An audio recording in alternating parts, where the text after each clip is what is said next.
मुंबईजवळच्या अरबी समुद्रात उभारण्यात येणाऱ्या छत्रपती शिवाजी महाराजांच्या स्मारकाचा वाद पुन्हा उफाळून आला आहे। एकीकडे पंतप्रधानांच्या हस्ते भूमिपूजनाची जय्यत तयारी सुरू आहे, तर दुसरीकडे मच्छीमारांनी त्याविरोधात आंदोलन करण्याचा इशारा दिला आहे।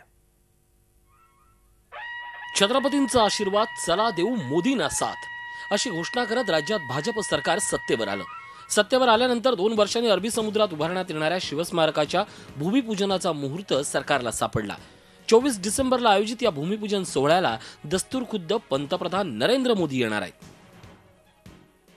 नरिमन पॉइंट पासून 2.6 किलोमीटर अंतरावर शिवस्मारक उभारण्यात येणार आहे। स्मारकाचा पहिला टप्पा उभारण्यासाठी 2600 कोटी रुपये खर्च येणार आहे। छत्रपतींचा 210 मीटर उंच पुतळा, आई तुळजाभवानी मंदिर, शिवछत्रपतीकालीन देखावे, कला संग्रहालय, सभागृह, ग्रंथालय, मत्स्यालय, amphi theatre, helipad, light and sound show आदी बाबींचा समावेश शिवस्मारकात असणार आहे। पहिला टप्पा हे साधारण 19 फेब्रुवारी 2019ला पूर्ण करून राष्ट्राला समर्पित करण्याचा माननीय मुख्यमंत्री देवेंद्रजी फडणवीस आणि आमचा प्रयत्न सुरू आहे। आणि दुसरा टप्पा त्यानंतर मग लगेच पूर्ण करण्याचा सुद्धा आमचा निश्चितपणे आहे। भर समुद्रात होणाऱ्या शिवस्मारकाला मुंबईतल्या स्थानिक मच्छीमारांनी कडाडून विरोध केलाय। भूमिपूजन कार्यक्रमात काळे झेंडे दाखवण्याचा इशारा मच्छीमारांनी दिला असून डहाणू पालघर पासून रायगड पर्यंतचे मच्छीमार आपल्या बोटींसह या आंदोलनात सहभागी होणार आहेत। आम्ही जास्त करून मच्छीमारांच्या बोटी काळे झेंडे घेऊन आम्ही रायगडपासून आमच्या बोटी येतील।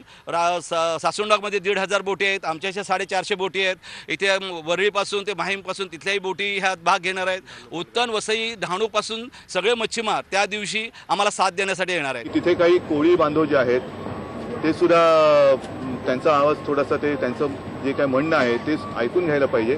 आणि चांगलं जर का काम आपल्याला करायचं असेल, जसं समृद्धीचा मार्ग आहे, शेतकरी म्हणतात की आमच्या सुपीक जागा घेऊ नका, तसं कोळी बांधवांचा सुद्धा जो काही प्रश्न आहे त्याच्यात सुद्धा गांभीर्याने लक्ष देऊन त्यांना सुद्धा विश्वासात घेऊन त्यांच्या प्रश्नाचं उत्तर दिलं गेलं पाहिजे। दुसरीकडे पर्यावरणवाद्यांनीही समुद्रातल्या शिवस्मारकाच्या विरोधात भूमिका घेतली आहे। शिवाजी महाराजांच्या स्मारकाला विरोध असण्याचं काहीच कारण नाही, फक्त त्यांच्या उपजीविकेवर गदा आणून ते होता कामा नये। करोडो रुपये खर्च करून नव शिवस्मारक उभारण्याऐवजी शिवाजी महाराजांची खरी स्मारकं असलेल्या गडकिल्ल्यांची दुरावस्था थांबवा अशी मनसेची भूमिका आहे। पण मतांच्या राजकारणासाठी इतर सर्वच राजकीय पक्षांना शिवस्मारक हवंय। त्यामुळेच की काय आगामी महापालिका निवडणुकांच्या तोंडावर शिवस्मारक भूमिपूजनाचा काढीव मुहूर्त शोधण्यात आलाय। दीपक भातुसे, झी मीडिया, मुंबई। झी 24 तास रहा एक पाऊल पुढे।